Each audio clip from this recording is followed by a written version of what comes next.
you said you're going to make 5 million by June. You've only made 1.2. Half of that is still unpaid.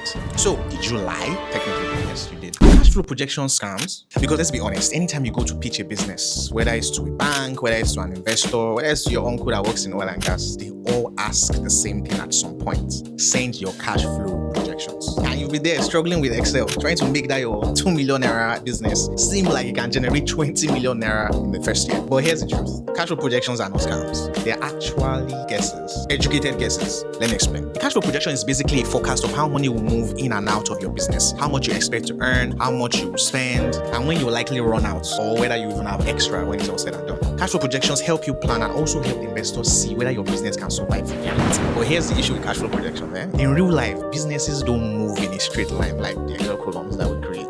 Imagine a projection says, by June, we'll make 5 million naira. But when June actually comes around, you've only made 1.2 million naira. And guess what? Half of that 1.2 million naira is actually in credit sales. You've not collected the money from customers yet. So tell me, you said you were going to make 5 million by June. You've only made 1.2. Half of that is still unpaid. Did you lie? Technically, yes, you did. But textually, not really, you didn't lie. Here's what I mean. Investors are not naive. They know that your projections will not match reality, like line for line. So when they ask for your cash flow projections, what they are really checking for is how you think. Let me put it like this. Cash flow projections is not proof that you can predict the future. Your projections are proof that you've actually considered different outcomes of the future. The real test isn't actually the numbers. It's the rigor in which you've generated these numbers. How much reasoning did you put into it? Did you consider the cause and effects in play? What contingencies have you baked into those numbers that we are seeing in your model? Don't get me wrong, your numbers still need to look very attractive for an investor to consider giving you funds. But overall, what investors respect the most is a well-educated guess. See, with your projections, you're essentially saying, I know